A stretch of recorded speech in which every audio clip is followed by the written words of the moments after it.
நம்முடைய தமிழகத்தை பொறுத்த வரைக்குமே இந்த கிட்னி கொடுக்கக்கூடிய விசாரத்தில் நாமக்கல் சுற்று வட்டாரத்தில் இருக்கக்கூடிய கிராமப்புற பகுதிகள் இன்னைக்கு எத்தனையோ மனிதர்கள், குறிப்பாக இந்த மிடில் மேன் புரோக்கர்கள், அவங்க போய் சாதாரண மக்களை ஏமாற்றி அவங்களுக்கு ஆசை வார்த்தைகளை காட்டி அவங்களுடைய கிட்னியை இன்னொருவர்களுக்கு டிரான்ஸ்பிளான்ட் பண்ணக்கூடிய விஷயத்தை ஆகிவிருக்கு.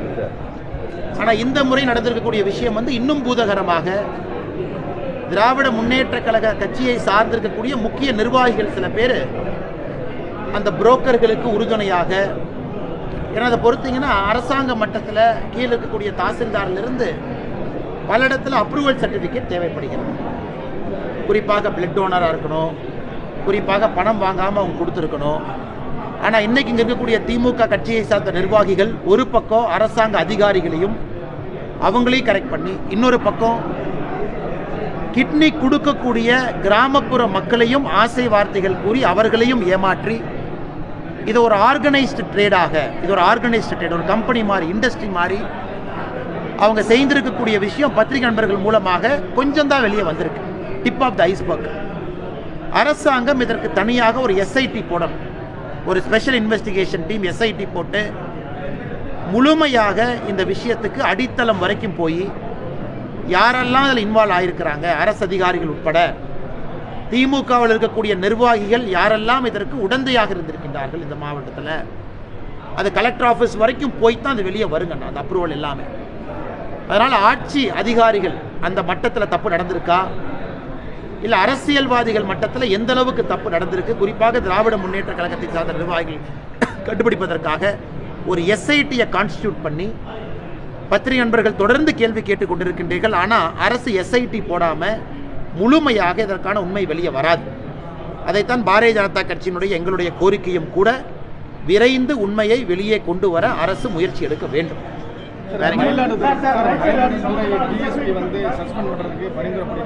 அந்த மாவட்டத்தினுடைய காவல்துறை கண்காணிப்பாளர் அவர்கள் மயிலாடுதுறையினுடைய டிஒய்எஸ்பி ப்ரொஹிபிஷன் விங் அவரை சஸ்பெண்ட் செய்வதற்கு நேற்று உத்தரவு பிறப்பித்திருப்பதாக டிவி மூலமாக நாங்கள் பார்க்குறோம். அந்த மயிலாடுதுறையினுடைய அந்த பர்டிகுலர் டிஒய்எஸ்பி அவங்க பேசும்பொழுது டெப்டி சூப்பரண்ட் ஆஃப் போலீஸ் 2 விஷயத்தை சொன்னாங்க. எனக்கு தெரியும், ஒரு சீருடையில் இருக்கக்கூடிய ஒரு அரசு பணியாளர் பத்திரிகையில் பேசக்கூடாது என்பது எனக்கு தெரியும். ஆனால் இன்றைக்கி நிலைமை அதையெல்லாம் தாண்டி போயிடுச்சு. அதனால தான் நானே உங்ககிட்ட பேசுகிறேன். என் வீட்டிலிருந்து அலுவலகம் வரை நான் நடந்து சென்ற பொழுது எந்த பத்திரிகையும் நான் கூப்பிடல, நீங்கள் கவர் பண்ணுங்கன்னு நான் கூப்பிடல. அவர் சொன்னது. இன்றைக்கி நான் பத்திரிகை நண்பர்களை அழைத்து ஒரு ப்ரெஸ் மீட் நடத்தும் அளவுக்கு நான் தள்ளப்பட்டிருக்கேன்னா, ஆட்சி அதிகாரத்தில் இருக்கக்கூடிய அதிகாரிகள் எந்த அளவுக்கு என்னை துன்புறுத்தி இருக்கிறாங்க. காவல்துறை கண்காணிப்பாளர் அவருடைய அலுவலகத்துக்குள்ளே என்னை கூப்பிட்டு, நீ நிமிர்ந்து நிற்கக்கூடாது, நீ இப்படி இருக்கணும், இப்படி இருந்தால் கையை விரலை உடைச்சிருவேன்னு சொல்கிறாரு. அவர் சொன்னது. அடுத்தது இன்டெலிஜென்ஸ் விங்கில் இருக்கக்கூடிய உயர் அதிகாரி, சட்டம் ஒழுங்கு அதனுடைய ஏடிஜியாக இருக்கக்கூடிய உயர் அதிகாரி, இவங்கெல்லாம் என்னை துன்புறுத்தி இருக்கிறாங்க அப்படிங்கிற பல விஷயங்கள் சொல்லும் பொழுது எதையுமே விசாரிக்காமல் குற்றம் சாட்டி இருக்கக்கூடிய அதிகாரியை ஒரே நேரத்தில் பணியிடை மாற்றம் செய்து சஸ்பெண்டும் பண்ணுவது எந்த விதத்தில் நியாயம்? இரண்டாவது, அந்த அதிகாரியை பொறுத்தவரை அந்த ப்ரொஹிபிஷன், குறிப்பாக இந்த கள்ளச்சாராயம் என்ஃபோர்ஸ்மெண்ட், இதில் 1200க்கு மேற்பட்ட வழக்குகள் பதிவு செய்து 700க்கு மேற்பட்டவர்களை கைது பண்ணியிருக்கிறாங்க. அது ஓப்பன் ரெக்கார்ட், அதையும் நம்ம பார்க்குறோம்.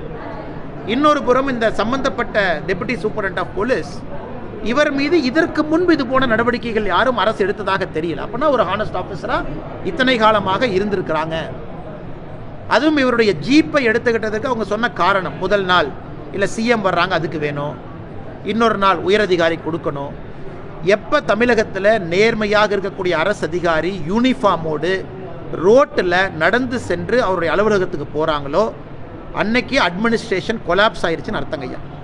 எனக்கு அதை தாண்டி நைட் ரவுண்ட்ஸுக்கு கூட வண்டி கொடுக்காம 2 வீலரில் போய் நைட் ரவுண்ட்ஸ் ஒரு அதிகாரி பார்க்கும் அளவுக்கு அவ்வளவு இருக்குது. மூன்றாவதாக, அதிகாரி ஒரு விஷயத்தை சொல்லியிருக்கார். அவர் சொன்ன விதம் சரியா தப்பா அது வேற. பத்திரிகை நண்பர்களை யூனிஃபார்ம் அதிகாரி சந்திக்கலாமா? அவரே சொல்கிறாரு சந்திக்கக்கூடாது தான். ஆனால் வேறு வழி இல்லாமல் பத்திரிகை நண்பர்கள் நான் சந்திக்கிறேன். ஏன்னா நியாயத்தை யார் கேட்பாங்க? பத்திரிகை மூலமாக தான் என் நியாயத்தை நான் சொல்லணும். அப்படி இருக்கும் பொழுது குற்றச்சாட்டை எந்த விதத்திலும் கூட ஹேண்டில் பண்ணாமல், ஆராயாமல், உயரதிகாரி ஒரு ஐஜியோ என்னமோ அவங்க லெவலில் ஒரு என்கொயரி நடத்தாமல் ஒரு சாதாரண ஒரு அதிகாரியை சஸ்பெண்ட் பண்ணுவது முற்றிலும் முரணானது. ஏன்னா இவருக்கு அப்பீல் மெக்கானிசம் இருக்குது, கோர்ட்டுக்கு போகலாம், ஸ்டே பண்ணலாம், அது வேறு பக்கங்கண்ணா. ஆனால் மக்கள் இதை பார்க்கும் பொழுது நமக்கு இது நம்பிக்கை கொடுக்கல. அதனால் அரசு, குறிப்பாக முதலமைச்சர் அவர்கள், ஏன்னா அவர் தான் உள்துறை அமைச்சராக இருக்கிறாங்க தமிழ்நாட்டை பொறுத்தவரை, ஹோம் மினிஸ்டர் யாருன்னா அவர் முதலமைச்சர் தான். அவர் நேரடியாக இதில் தலையிட்டு அந்த சம்பந்தப்பட்ட டெபுட்டி சூப்பரண்ட் ஆஃப் போலீஸ் அவர்களுக்கு நியாயமும் நீதியும் கொடுப்பதற்கு உதவி செய்யணும். ஆனால் சர்ச்சை ஒன்றும் இல்லை, கருத்து எல்லாமே சொல்லியாச்சு. எல்லாருடைய கருத்தும் பொதுவெளியில் இருக்குது. இதில் சர்ச்சைக்கெல்லாம் ஒன்றுமே இல்லை. எல்லோரும் ஒரே புள்ளிகள் இணைந்திருக்கின்றோம். திராவிட முன்னேற்ற கழகத்தை வீழ்த்த வேண்டும் என்கின்ற ஒரே புள்ளிகளை இணைந்திருக்கின்றோம். அது எப்படி இருக்கணும், வருகின்ற காலம் எப்படி இருக்கணும், தேர்தலுக்கு முன்பு எப்படி இருக்கணும், தேர்தலுக்கு பிறகு எப்படி இருக்கணும், சம்பந்தப்பட்ட தலைவர்கள் பேசுவார்கள். நான் 2 தினம் முன்பு பேசியது நம்முடைய கட்சியினுடைய தலைவர் என்ன பேசியிருக்கிறாங்க அப்படிங்கிறது தான். இதில் சர்ச்சையோ சண்டையோ இதில் எந்த குழப்பமோ இல்லை. எங்களை பொறுத்தவரை திமுக அகற்றப்பட வேண்டும் என்கின்ற விஷயத்தில் ஒன்றாக நிற்கும் பொழுது குழப்பம் எங்கிருந்து வருங்கண்ணா? பேசும்போது கூட பாஜக ஆட்சிக்கு வரும் அப்படிங்கிற மாதிரி. ஆமாங்கண்ணா, எல்லாருமே கட்சி நடத்துறது அந்த கட்சி ஆட்சிக்கு வரும் தானே, அதான உண்மை. எல்லாருமே அதுக்கு தான் இருக்கும். ஆனால் இன்றைக்கி 2026 நாம் அறிவித்திருக்கின்றோம். 2026 யார் தலைமையிலான கூட்டணி, யார் கூட்டணியினுடைய முதலமைச்சர் வேட்பாளர் எல்லாமே அறிவிச்சிருக்கிறோம். அது 2026க்கு மிகச் சிறப்பாக பொருந்தும். அது 2 கட்சிகளும் ஒன்றாக இணைந்து நம்முடைய உள்துறை அமைச்சர் அமித்ஷா அவர்கள், எதிர்க்கட்சி தலைவராக இருக்கக்கூடிய எடப்பாடி பழனிசாமி அவர்கள் எல்லாரும் ஒன்றாக இணைஞ்சு அறிவிச்சிருக்கிறாங்க.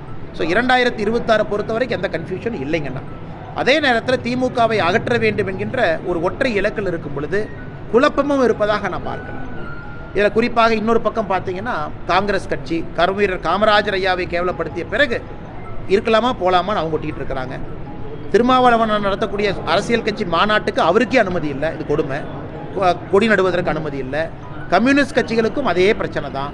அவர்களும் இன்னைக்கு அரசு கிரிட்டிசைஸ் பண்ணிக்கிட்டே கூட்டணியில் இருக்கிறாங்க. அது போன்ற குழப்பமெல்லாம் இந்த கூட்டணியில் எங்கேயும் இல்லை இல்லைங்கண்ணா. சரிங்களா? சரி, பாப்பா. நீங்கள் கேட்குறது எல்லாம் நான் சொல்லிட்டேன்.